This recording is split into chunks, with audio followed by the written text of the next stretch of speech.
So some of you have probably been wondering where I've been. The last time I posted, I was around 32 weeks pregnant, I believe. And the reason why I disappeared was because after that post, things kind of went south for me with my pregnancy. So basically I ended up developing severe preeclampsia. And at 35 weeks and 6 days, my doctor sent me to get an extra ultrasound. At that point in my pregnancy, I was not supposed to get another ultrasound, but she just wanted to, just to be safe. And thank God that she did, because at that ultrasound they found that he was not growing, or he had stopped growing. So from that appointment, they basically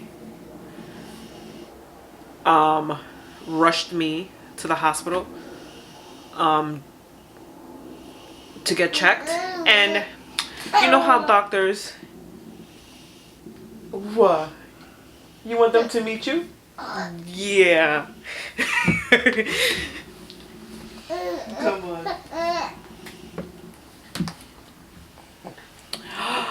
This is Avery. They already know you. Look, can you see yourself in the camera? You just want to be held. You just want to be held. Yeah. Anyways, where was I?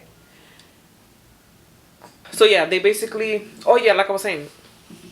So doctors, I guess, he knew something was wrong. He knew something was off.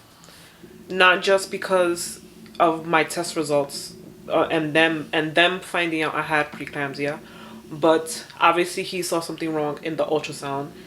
But you know, not to make me panic or scare me, he was like, just go to the hospital just to make sure, you know, like whatever. But he did tell me the baby's a little underweight and all that other stuff.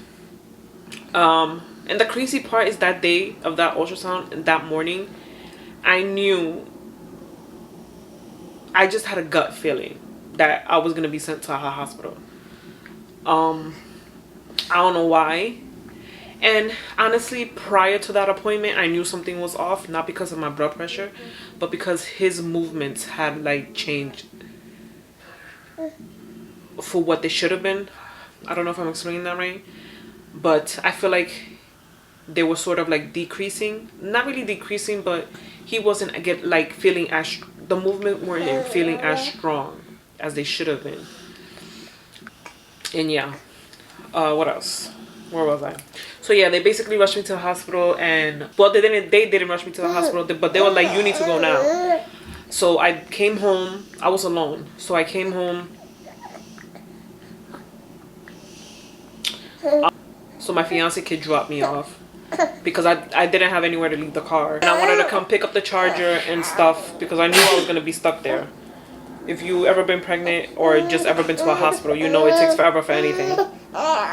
Especially if you're pregnant, they're gonna keep you there for a while. What else? So yeah, I wasn't even there for like an hour, maybe like 2 hours. And before the doctor even came in, one of the nurses were like, I'm not telling you this to scare you, but you're not going home.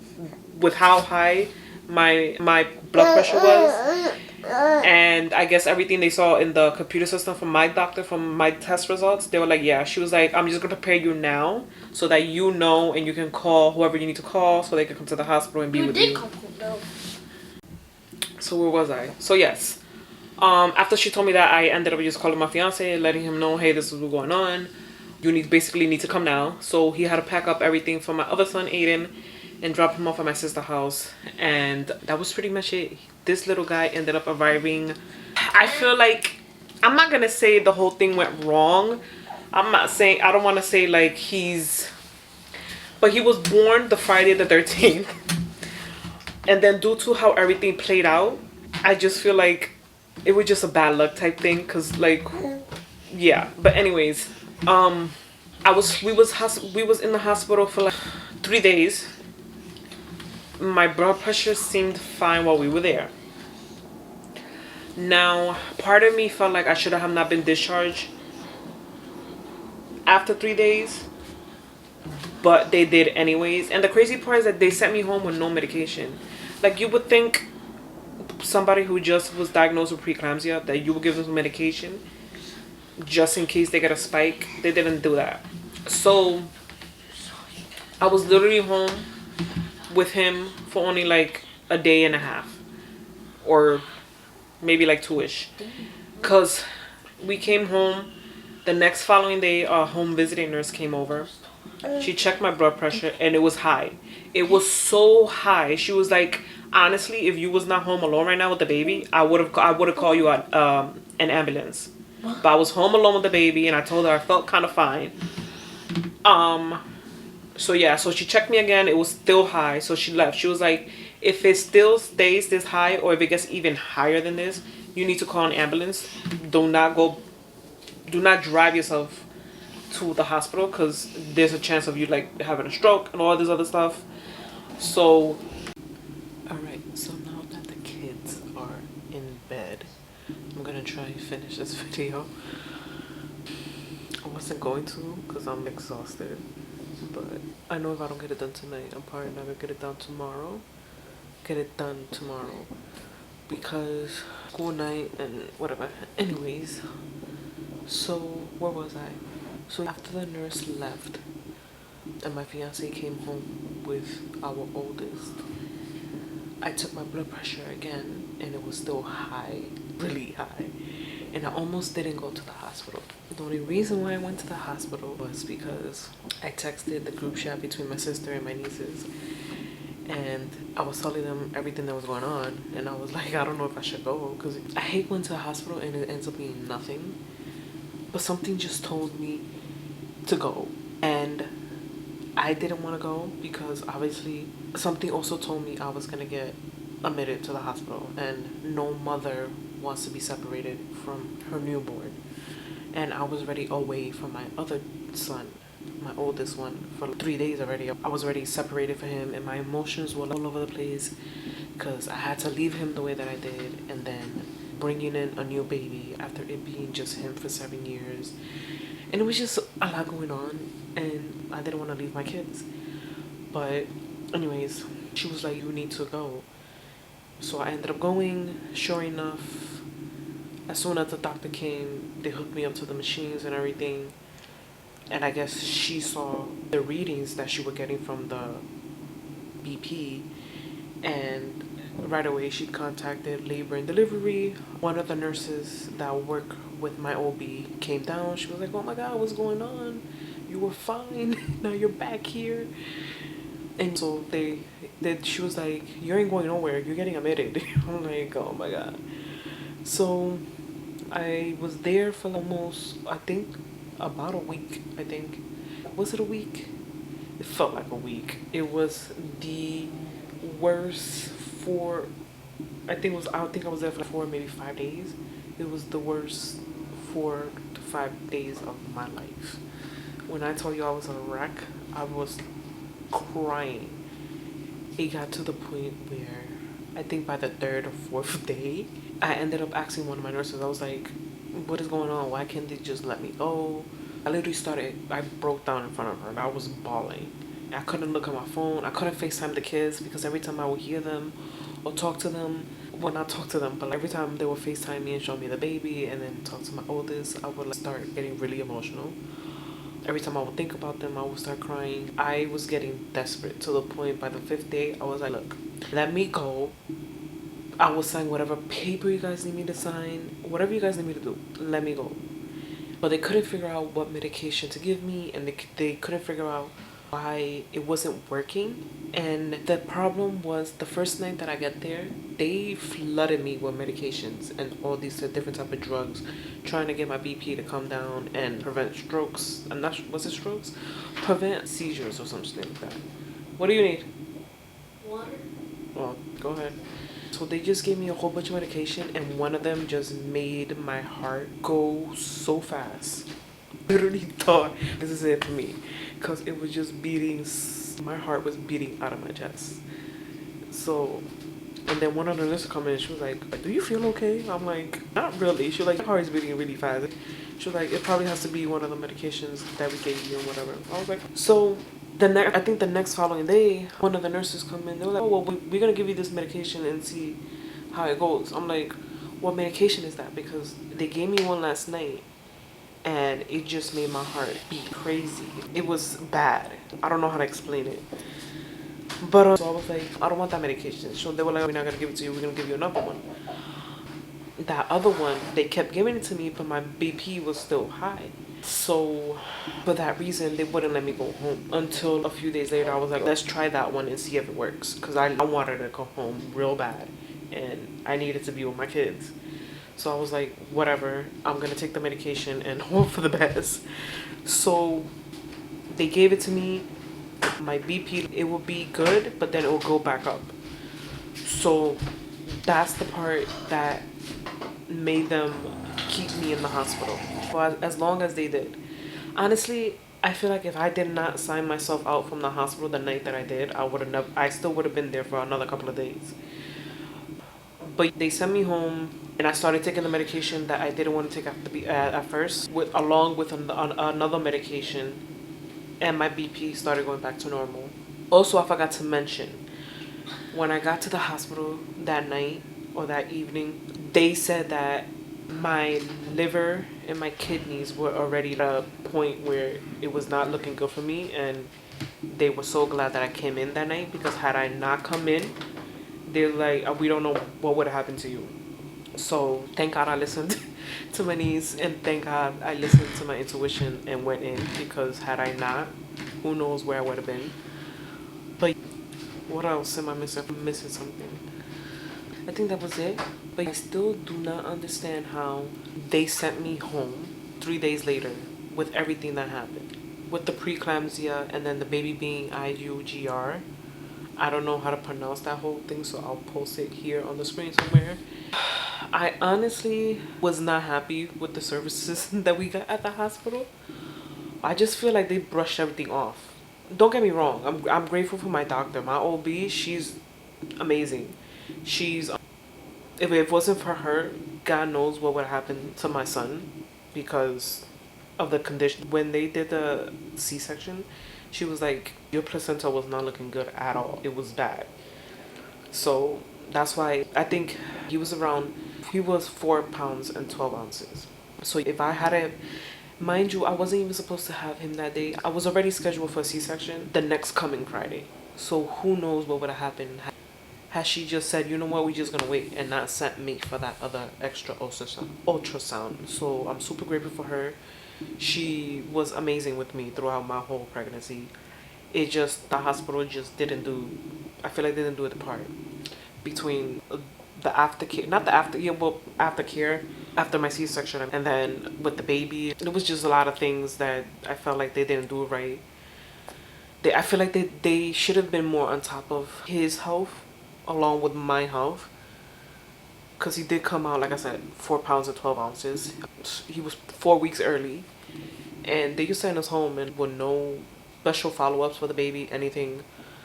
But anyways, that's the whole baby part. That would be a whole different vlog, because that's just like a whole nother story. But I am now 4 months postpartum. I still don't feel like 100% myself. I feel like recovery this time around has been 100% worse than my first one, and I blame preeclampsia. It was just one of those things where you don't think it's gonna happen to you, and then it happens to you. This pregnancy has taught me that never say never. You just never know. I'm still on medications. This eye has been bothering me all day. I don't know why. But what was I? So I'm still on medication. Also, postpartum anxiety is kicking my behind this time around. And it's crazy because I didn't have none of that with my son, with my firstborn. Mind you, I did that like my first son, I did that whole thing as a single mother, and it still wasn't as rough as this one was. But recovery has definitely sucked this time around. What else did I want to touch base on? I already showed you guys the baby. Also adjusting to having 2 kids, because I was just used to having my 7-year-old for 7 years. That is, I didn't realize how hard it was going to be, especially when you're so used to giving all your attention to one person, to one child. Now you gotta somehow break it up and get split it for 2. And then all the complications that he had. Well, I wouldn't say complications. What happened to mine? He doesn't really have complications like anything drastic, but he does have CMPA, which is cow milk's protein allergy. So I feel like I'm all over the place right now, but whatever. So him having that, I feel like has made his newborn days really hard for me, and I couldn't like enjoy his. Yo, what is wrong with my eye? It's been bothering me since I picked up my son from school today. What the heck? Oh my god. So what was that? So between his CMPA, which is cow milk's protein allergy, his reflux, and I think he's honestly just a colicky baby. So his newborn days, I couldn't really enjoy them between my preeclampsia, my recovery, and then him just being the way it is, and then us taking, I wouldn't say it took us long, but it took us really, for the first 6 weeks of his life, I would say we didn't know. I suspected it, but that's only because of the research I was doing and all that other stuff. That's the only reason why we got him diagnosed with it. And obviously his stool didn't look normal, and he didn't have blood in his stool not until he started showing blood in his stool around the time we got him diagnosed, and we started changing his formula. That's when his body really started showing the signs of it. But prior to all that, I already knew, because what else? And then he has certain delays because he was born early, so I feel like with my recovery and him having delays, I feel like my recovery has played a part in his delay, because I feel like I'm not gonna say I don't have the time, but like the energy to just sit here and put in the time. I don't even want to say I don't have the energy either. It's been hard trying to juggle the oldest child and then doing what I gotta do with him. He just needs more time and effort than you would with a regular baby because he's delayed. So I just feel like with my firstborn, everything just happened. He hit all his milestones. And then with this one, I gotta do a little bit more extra work. And it's kind of hard to do that when you have another child, because I can't just sit here and so I feel like that's another reason why he's a little bit just slightly delayed. And then he also has a misshaped head. I'm not gonna say, I can't really say misshaped head, but he has a slightly flat head on one side of his head. And so far the doctor the latest doctor we saw, it was the developmental pediatrics, she puts the blame on the fact that he was preemie, he was laying down a lot. He obviously prefers the side that he sleeps on top of him just being a preemie baby and him just falling behind a little bit. But for that, I feel like I'm way off track of what this video is supposed to be about, and now I'm talking about baby. But I guess the baby is part of my postpartum recovery and whatever. But anyways, so now we're holding off on him getting a helmet, because she said if we do it now, it's just gonna delay his progress with his tummy time and being able to lift his head and just do all that other stuff, because he was struggling. And then sure enough, the week of him having that appointment, he started doing it. She was like, when we got there and you started examining him and asking questions, whatever, she ended up putting him on his belly to see how he does. And she was like, for a baby who was premature and born at 35 weeks, he's really doing well. I mean, he wasn't before we got here. Just a few days ago, we'll put him on his belly and he would just face plant. And then out of nowhere, he just started doing it. But so he starts physical therapy this coming Friday, I believe. Yes. And then he also supposedly needs I'm not saying it right. Occupational therapy. Why is this camera not focusing? Hold on. Is it autofocus? No. There we go. What else? And then they also put in for early intervention, but I haven't heard from them, so I don't know what's going on with that, or how long it's gonna be until I hear from them. But that's pretty much all I got on the baby. And then as far as I go, that's all I got. I'm still trying to cope with the fact of me not being able to handle everything in one day. I had a routine with my oldest son. I was able to clean the house the way I was able to maintain my house. I was able to keep everything clean and everything was organized. And right now I feel like I'm living in a chaos. It's so hard for me to keep up with the apartment now because I got the 2 kids now, so it takes so much more of my time, especially the baby. Before, with my oldest son, I could be like, oh, honey, give me a few seconds, babe. Let me just go do what I do and I'll come right back to you. I can't do that with the baby. When the baby cries, I gotta attend to the baby. And then I gotta do all this other extra work with him. So, and then they were like, oh, well, if you could put him on his belly 50 times a day for 5 minutes a day, then that's what you just gotta do until he gets the hang of it. I'm gonna try my best. I don't know if I'm about 50 times a day, but I'm gonna do what I can. But he's getting there. He's now doing more than 5 minutes sometimes. We have our days. Which I don't know, honestly, how often I'm going to be posting.